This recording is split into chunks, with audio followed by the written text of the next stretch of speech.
power washing will kill all of us. It may look like a harmless, strangely satisfying activity, but our little water gun holds the key to our entire planet's destruction.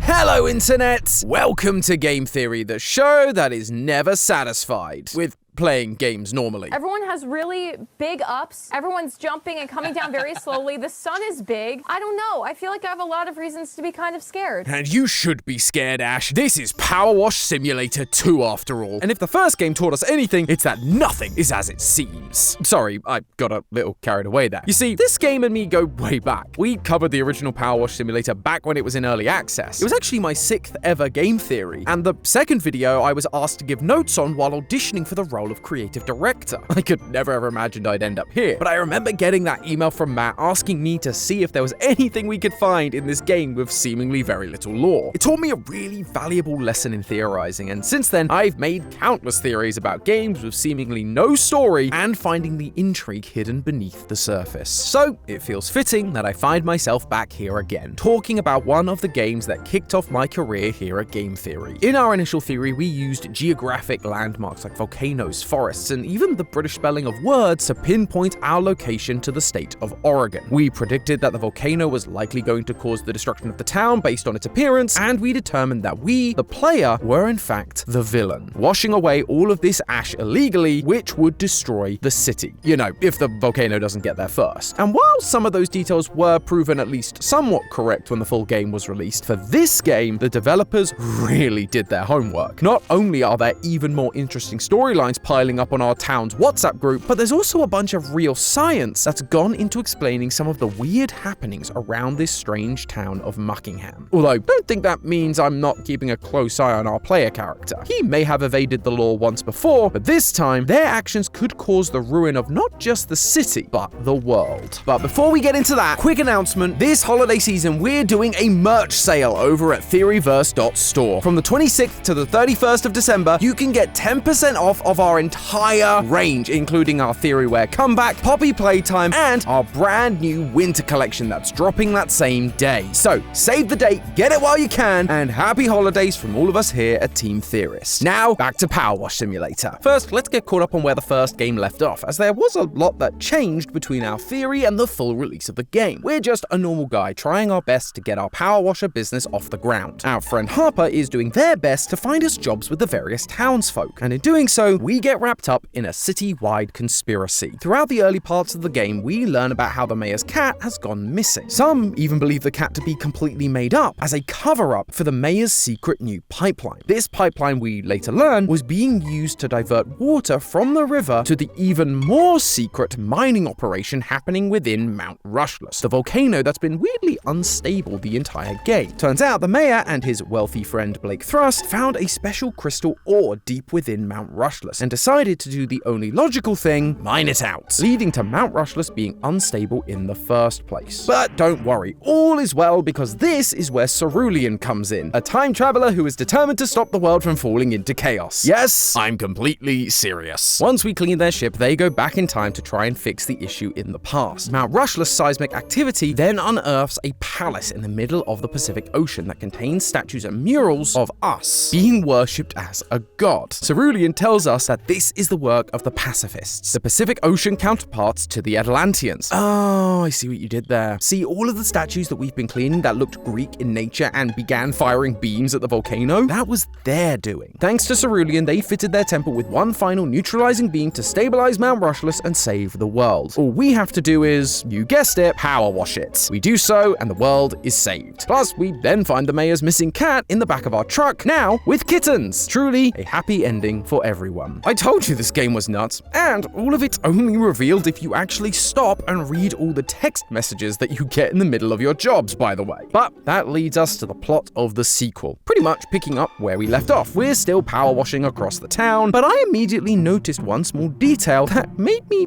panic. The first job we have is to clean the rental van that we use to move to our new office. As you clean it, you reveal a license plate, and to some of you, it might seem familiar. The mountain behind the text, it's exactly what you'd see on a Washington state license plate. But we theorized this game took place in Oregon. Dang it!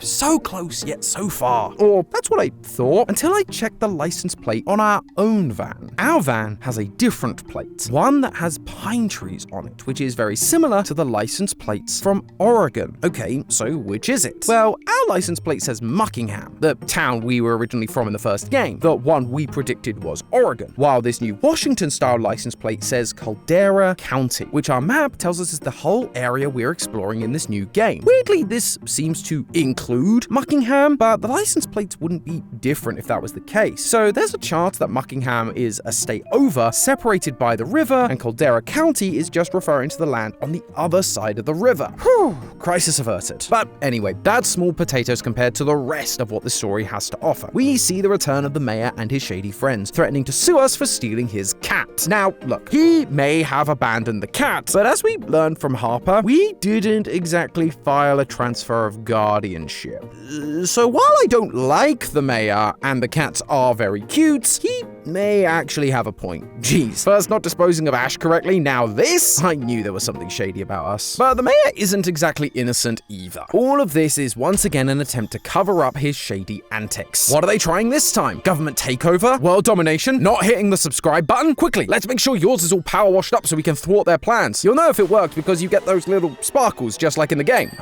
So satisfying. Anyway, it turns out their plan is actually just the same as it was the last time. Dig up the crystals from inside Mount Rushless to sell for profit. Not super imaginative, but if at first you don't succeed, I guess. They even go so far as to steal the stone from the head of the statue that was helping keep Mount Rushless subdued. Like, come on, guys. I know that you're just greedy little dudes, but it doesn't take a rocket scientist to realize you shouldn't take the thing that's stopping the volcano away. This naturally has some negative consequences, just not the ones we expected. Instead of the volcano now suddenly erupting, the moon begins to spin, quote, like a top, way faster than it usually does. You can actually see it spinning in the ski lift level, and so I figured I would time this thing just to see how bad it would actually be in the real world. You know, providing you fall for all the scientific propaganda and believe that our moon is real in the first place. In PowerWash, it only took 25.1 seconds for the moon to do a full rotation. That's roughly 430,000 meters per second. Please bear in mind that the moon typically does a full rotation on its axis in 27.3 days, roughly 4.7 meters per second. That is 90,000 times faster than it should be, and you can bet that's not going to end well. Once the moon starts spinning at anything over 1700 meters per second, there would be a bunch of seismic activity as the moon slowly gets torn apart. The game is actually pretty accurate with this, as we get a text claiming that the moon is ringing like a bell. That might seem like an odd thing to say, like why would the moon be ringing? But this is a real thing that happened in 1969 when the Apollo 12 spacecraft crashed into the moon. The collision caused a bunch of moonquakes that lasted up to 10 minutes. And thanks to the low frequencies picked up by the seismometers, it sounded like the moon was ringing like a bell. This is actually where the hollow moon conspiracy comes from. The more you know. But if this seismic activity carried on, eventually the moon would break apart and become a dangerous ring of debris like we see on planets like Saturn. Without the moon, the tides would change drastically, flooding some parts of the planet while causing others to gain more shoreline. Debris would likely be falling to Earth consistently, causing massive damage over time, and the ring would cast a shadow over the equator, meaning less sunlight, which would totally ruin the agricultural landscape and wildlife habitats. I know it's nearly Christmas time and we usually sing about having 5 gold rings, but I'm not sure this is what we meant.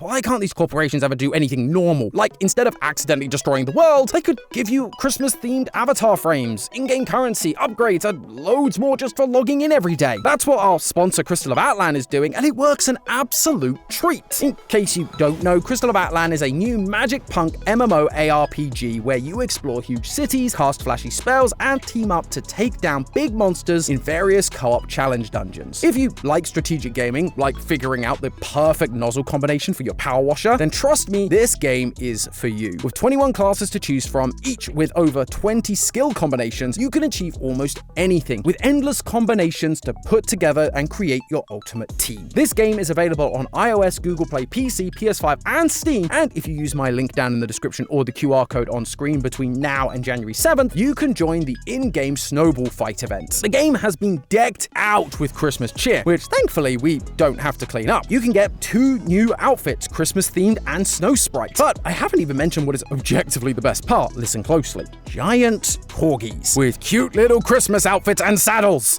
Wait, does that mean I can ride these guys and invite an unsuspecting friend to get hit in the face with a snow grenade? Oh, Santi! But if you're not a dog person, there's also a reindeer and sleigh you can ride to really embody the spirit of Christmas. So big thank you for the Christmas gift, Crystal of Atlan, and for sponsoring today's video. It was a nice break from our disaster-filled game of Power Wash and the issues a fast-spinning moon would cause. However, there's one more interesting effect this would cause on Earth. You see, the moon acts as a sort of brake for the Earth's rotation. Their gravities are locked to one another, which means that even if one speeds up or slows down, the other one's gravity just goes, oh no you don't, and helps to get it back to the right speed. They balance each other out. But if the moon was spinning insanely fast or stopped existing altogether, the Earth would lose that brake. Over time, that would cause the Earth to pick up speed. Some studies even estimate that a day could go from 24 hours to just 6. This would obviously have massive implications for the environment and our quality of life, but the big thing it would change is gravity. You see, the Earth spinning creates a centrifugal force. This is an outward force that works counter to Earth's gravity. Basically, because the Earth is spinning at this rate and Earth's mass is what it is, that keeps our gravity locked at 9.81 meters per second squared. So with this moon's new speed, what would the gravity be like? Well, for that, you first need to figure out the new angular velocity, which you can get by using 2 pi over t, with t being the time, 6 hours or 21,600 seconds. This makes our new angular velocity 2.91 times 10 to the power of -4 radians per second. Next, we need the radius of Earth, 6,378,100 meters. And we then multiply that by our new angular velocity squared, giving us an effect on apparent gravity of 0.541 meters per second squared. Now, we just have to take the current effective gravity, 9.81 meters per second squared, and subtract the effect on apparent gravity, which means our new gravity at the equator would be, drumroll please, 9.27 meters per second squared. That's only a 5% decrease in gravity, turning a 20-inch jump into a 21-inch jump. Now, if you've played these games before, it seems like the devs actually did their homework on this too. One of the things people like to joke about is how high these characters can jump. I'm worrying about a lot of things. Everyone has really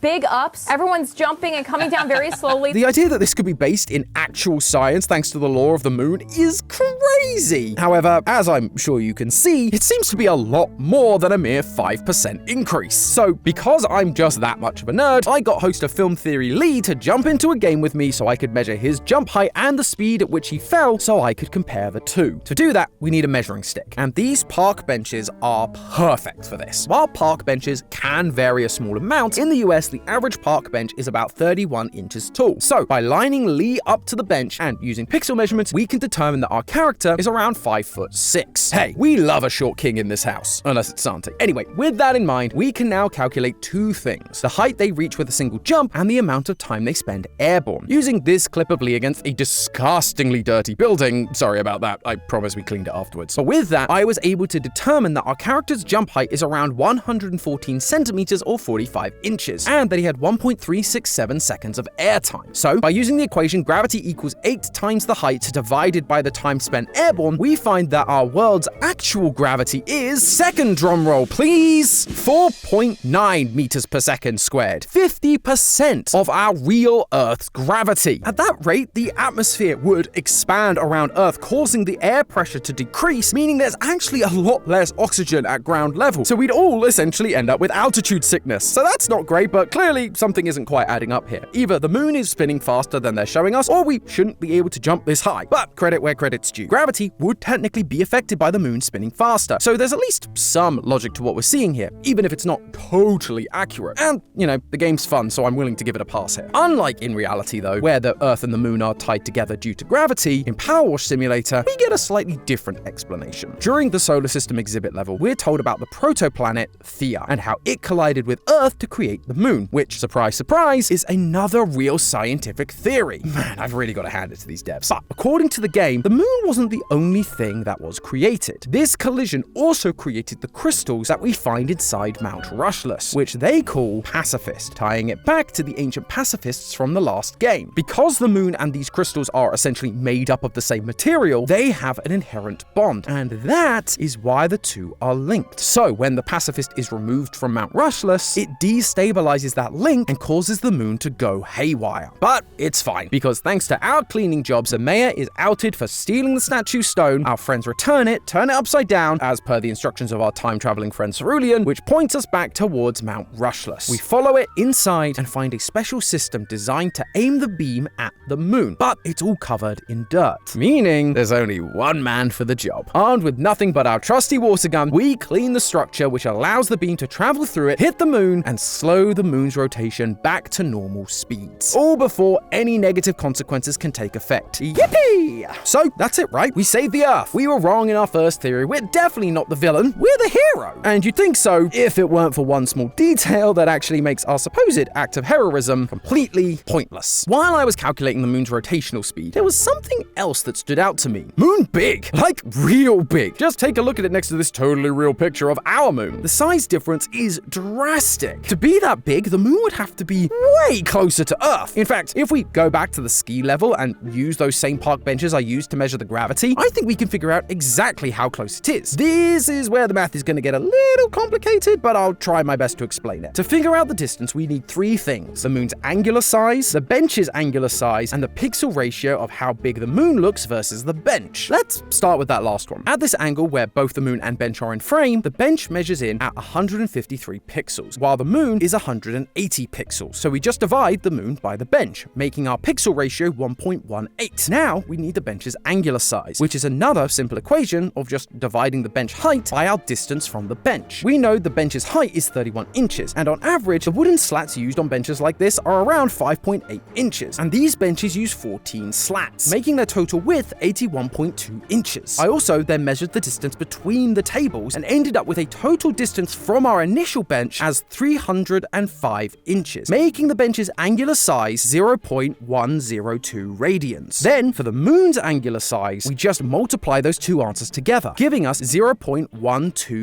radians, which leaves us with our final calculation. The moon's diameter of 3,474,000 meters divided by the moon's angular size of 0.12 radians, giving us a total distance from the Earth of, third drum roll please, 28,950 kilometers. That might sound like a lot, but if I got on a plane in Raleigh, North Carolina and traveled directly east for that distance, I'd only end up in the middle of the Pacific Ocean, almost lapping myself, but not that far in the grand scheme of, space. Because the moon is typically 13 times that distance at 384,000 kilometers. The moon being at this distance would actually make our days longer over time, cause huge tidal shifts, flooding massive chunks of the globe, and while it's technically outside of the Roche limit of 20,000 kilometers, so it wouldn't immediately break apart like we talked about with the rotational issue, over time, the amount of gravitational stress on the moon would slowly cause it to deform, crack, and shed parts of itself off, slowly creating rings around the Earth until eventually it would become so weak it would totally collapse, causing all of the same issues we talked about earlier. But there's more, because in the meantime, we'd have to deal with the tidal forces causing huge strain on the Earth. We would see frequent mega earthquakes and intense volcanic eruptions all over the planet. And not just on the plate boundaries either. Literally anywhere on the globe, you could see lava exploding out of the ground. Mount Rushless would be the least of our worries. So sure, we technically saved the planet from immediate devastation, but in the end, the outcome is essentially the same. We're just passing the problem off to our great-great-grandchildren instead. And you guys keep wanting me to believe this thing is real. Seems like nothing but problems to me. But hey, that's just a theory. A